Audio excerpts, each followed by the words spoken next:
मैं doctor S Chauhan, senior physician एवं chest specialist, आज आपसे कोरोना के बारे में कुछ बात करना चाहता हूँ। जैसा कि विदित है कि आजकल पूरे विश्व में कोरोना से सभी लोग बहुत भयभीत हैं। एक भय का वातावरण फैला हुआ है और उसकी एक वजह भी है। वजह यह है कि हर समय मीडिया पे, प्रेस में सिर्फ यही खबर आ रही है, एक ही खबर आ रही है, कोरोना कोरोना एंड कोरोना। आज कोरोना से कितने और मरीज निकले, कितनी डेथ हुई, हर समय ये न्यूज़ सुनकर लोगों को मन में एक बहुत भारी भय व्याप्त हो गया है। मैं ये कहना चाहता हूँ कि कोरोना जो है एक वायरल डिजीज़ है, वायरस की वजह से होती है। कोरोना वायरस कोई नया नहीं है। कोरोना वायरस काफ़ी वर्षों से यहाँ पर था और जैसे कॉमन कोल्ड वायरस है उसी तरह से ये काम भी कर रहा था। पर वायरस की और बैक्टीरिया जो सूक्ष्म कीटाणु होते हैं, ये दोनों, उनकी एक प्रॉपर्टी होती है कि वो अपने हिसाब से टाइम टू टाइम अपने को बदल लेते हैं। इसको म्यूटेशन कहते हैं और ये सर्वाइवल ऑफ फिटेस्ट है।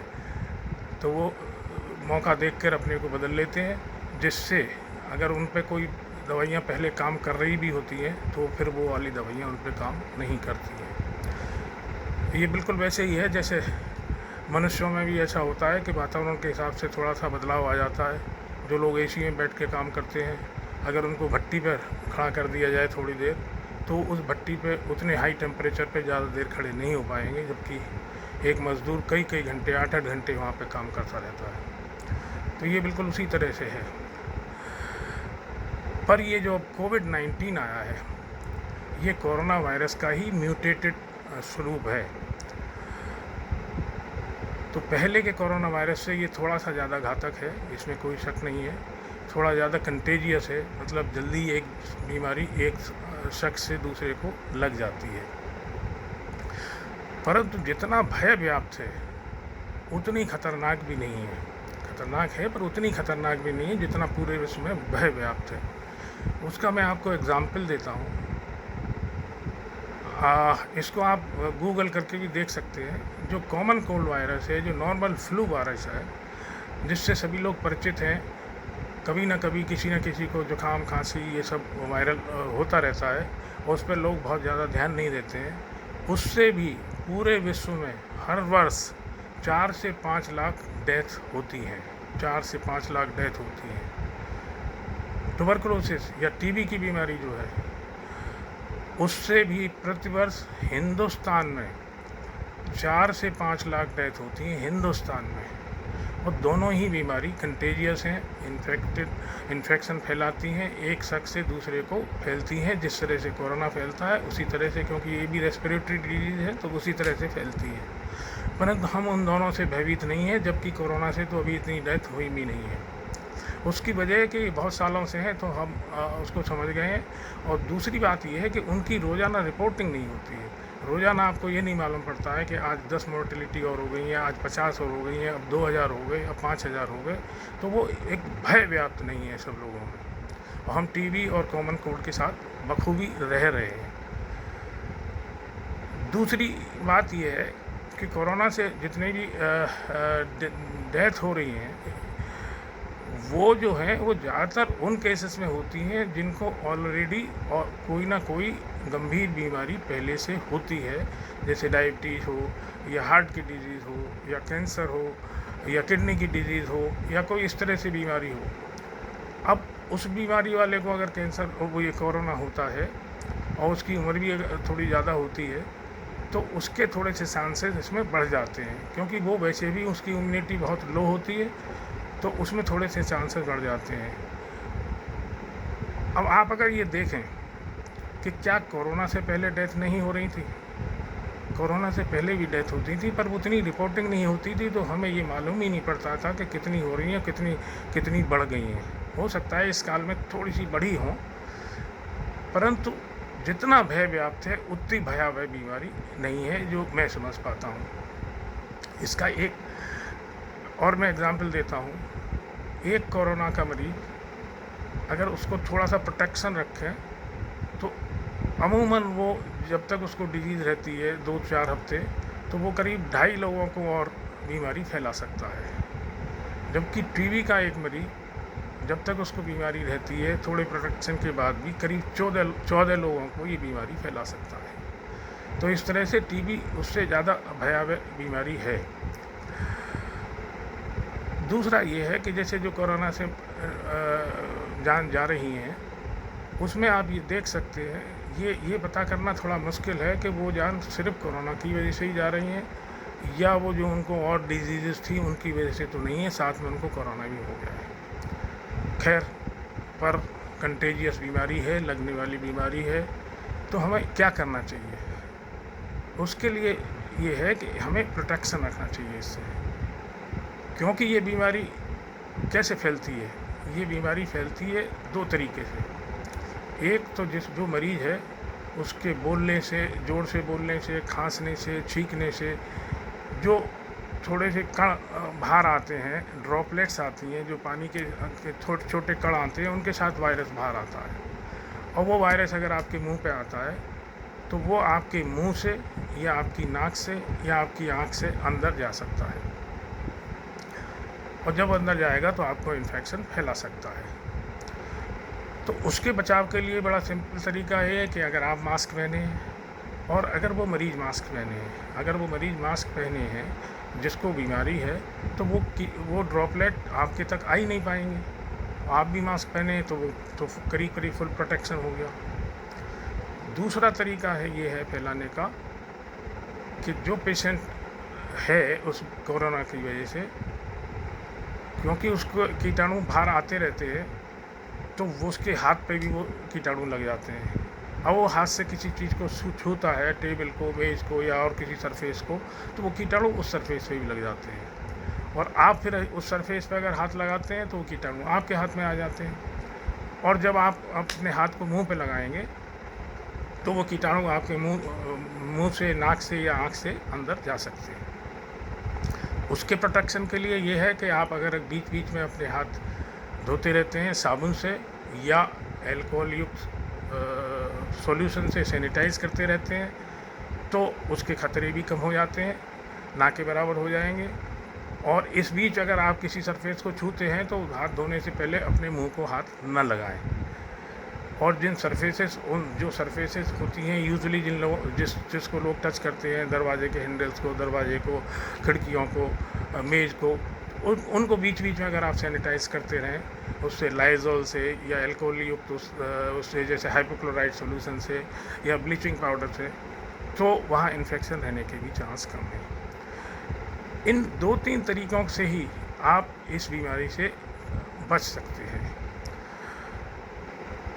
तीसरा और जो बेहतर तरीका है वो ये है कि आप अपनी इम्यूनिटी को बढ़ाएं। इम्यूनिटी उसको कहते हैं क्योंकि ऊपर वाले ने जो आपका शरीर बनाया है उसमें रोगों से लड़ने की क्षमता दी है, रोगों से बचने की क्षमता आपको प्रदान की गई है, उसको इम्यूनिटी कहते हैं। क्योंकि आपके ब्लड में लिम्फोसाइट्स होते हैं, टी सेल्स, बी सेल्स होते हैं, वो कोई भी कीटाणु अगर बाहर से आता है तो उनको लड़ते हैं, उनको खा जाते हैं, उनको ख़त्म करते हैं। अगर आपकी इम्यूनिटी अच्छी होगी तो जो कीटाणु आपके अंदर जाएंगे उसको वो आपकी इम्यूनिटी मार देगी और आपको बीमारी नहीं लगेगी। तो उस इम्यूनिटी को बढ़ाने के लिए तरीका यह है कि भाई आप नेचुरल फूड खाएं, नेचुरल फूड लें। जैसे भगवान के बनाई हुई जो चीज़ें हैं, जैसे फल फ्रूट्स हैं, सलाद हैं, सब्जियां हैं, ग्रीन वेजिटेबल्स हैं, मसाले हैं, ये चीज़ आप ज़्यादा लें। और तली भुनी चीज़ें, प्रोसेस चीज़ें जो हमने प्रोसेस कर ली हैं या केमिकल युक्त चीज़ें जो हैं, ऐसी चीज़ें कम से कम खाएं, नहीं खाएं तो ज़्यादा अच्छा रहेगा। आप ये सब खाएंगे तो आपकी इम्यूनिटी बढ़ेगी, आपकी इम्यूनिटी अच्छी रहेगी, तो बीमारी लगने के चांस आपको बहुत कम रहेंगे। दूसरा तरीका है ये प्रॉपर स्लीप लें, टाइम से सोएं, टाइम से उठें, तो आपकी इम्यूनिटी अच्छी रहेगी। सनलाइट लें, सनलाइट बहुत इम्पॉर्टेंट फैक्टर है जो आजकल हम लोग पिछले 20, 30, 40 सालों से मिस कर रहे हैं। उसकी वजह यह है कि पहले हमारे घरों में आंगन हुआ करते थे, तो हम थोड़ी बहुत देर आंगन में बैठा करते थे।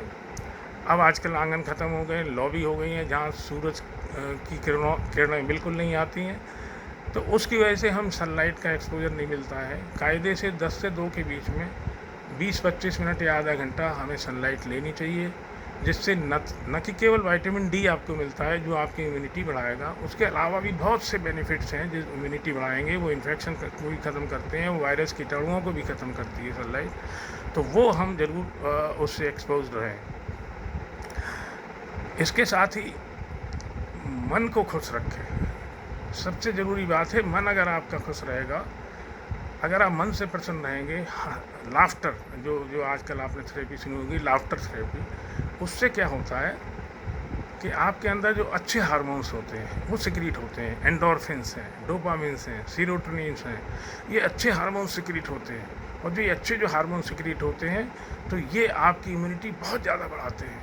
और जब आपकी इम्यूनिटी बढ़ती है तो आपको इन्फेक्शस डिजीज लगने के चांसेस वैसे ही बहुत बहुत बहुत कम हो जाते हैं। अगर कीटाणु आपके पास आ भी जाएंगे तो आपको बीमारी नहीं लग पाएगी। आजकल जैसे मोदी जी ने भी कहा है, आयुष का जो काढ़ा बनता है, उस आपका को काढ़ा वो कई मसाले मिला के जो काढ़ा बनाते हैं, आप वो काढ़ा लें, उससे भी आपकी इम्यूनिटी ठीक होगी। तो इस तरह की अगर आप वो करेंगे, आपकी इम्यूनिटी अच्छी रहेगी, तो सर्दियाँ आपको बीमारी लगने के चांस बहुत ही कम हो जाएंगे। दूसरा एक, जैसे आजकल आपने काफ़ी सुना होगा, हर्ड इम्यूनिटी। हर्ड इम्यूनिटी वो होती है जब सोसाइटी में 60-65% लोग को अगर इम्यूनिटी हो जाए उस बीमारी के ख़िलाफ़, तो उसको हर्ड इम्यूनिटी कहते हैं, जिससे फिर इन्फेक्शन एक से दूसरे में आगे ट्रेवल नहीं कर पाएगा, क्योंकि कोई ना कोई बीच में इम्यूनिटी वाला शख्स आ जाएगा तो वो ट्रेवल नहीं होगा, तो उससे आपको इम्यूनिटी भी हो जाएगी। जैसे कॉमन कोल्ड वायरस और ये सब वायरस जो है, उसमें ये हर्ड इम्यूनिटी भी काम करती है इम्यूनिटी के अलावा। तो मेरा मानना तो यही है कि आप प्रोटेक्शन ज़रूर रखें, पर भयभीत नहीं हो। ऐसी बहुत कोई अनोखी बीमारी नहीं है, बीमारी है पहले से थोड़ी सी वैसी है, पर बहुत भयभीत होने की ज़रूरत नहीं है। और इन प्रोटेक्शन के साथ अपने काम हम कर सकते हैं। बाकी तो अब सरकार जब ये लॉकडाउन ख़त्म करेगी तो धीरे धीरे कब सब काम शुरू होंगे। जहाँ तक इसके ट्रीटमेंट की बात है, तो अभी तक इसका कोई भी स्पेसिफिक ट्रीटमेंट नहीं आया है। अभी हम ट्रायल्स पे चल रहे हैं कि एंटी मलेरिया वाली दवाइयाँ हैं, या HIV वाली दवाइयाँ हैं, या और वायरस वाली दवाइयाँ हैं, उनको ट्रायल कर रहे हैं, पर अभी तक कोई भी इसका स्पेसिफिक ट्रीटमेंट नहीं आया है। तो हमारी इम्यूनिटी और उससे ही हम लोगों का बचाव ज़्यादा होगा। वैक्सीन्स की जहाँ तक बात है, वैक्सीन्स आएगी भी, तो अभी मैं समझता हूँ 4-5-6 महीने लगेंगे वैक्सीन आने में। पर वैक्सीन के साथ एक प्रॉब्लम और है, जैसे अगर आपको मालूम हो कि फ्लू की वैक्सीन लगती है, नॉर्मल फ्लू की वैक्सीन लगती है, पर हर साल वो वैक्सीन नहीं आ जाती है, क्योंकि वायरस म्यूटेट कर जाता है, तो पुरानी वाली वैक्सीन काम नहीं करती है। तो ये इस केस में भी ऐसा आगे संभव है कि इस तरह का हो कि एक वैक्सीन आ गई, फिर अगली बार से वो नहीं काम करे। वो तो खैर जब वैक्सीन आएगी या कोई ट्रीटमेंट स्पेसिफिक आएगा तब देखा जाएगा। तो आखिर में मैं तो एक ही बात आपसे कहना चाहूँगा, थोड़ा प्रोटेक्शन रखें, परंतु ज़्यादा भयभीत ना हो। और जहाँ तक फिजिकल डिस्टेंसिंग और सोशल डिस्टेंसिंग की बात है, नो डाउट अभी थोड़े दिन उसको महीना 2 महीने 4-6 महीने आपको रखना पड़ेगा। पर भारत जैसे देश में जहाँ इतनी आबादी है, 130 करोड़ की आबादी है, और एरिया इतना कम है, जहाँ एक एक मकान में 10-10, 15-15, 20-20 लोग रहते हैं, महानगरों में ऐसे कंजेशन है, तो ये सोशल डिस्टेंसिंग या फिजिकल डिस्टेंसिंग हम कितनी कर पाएंगे, ये तो खैर वक्त बताएगा। इसी के साथ मैं अपनी बात समाप्त करता हूँ। धन्यवाद।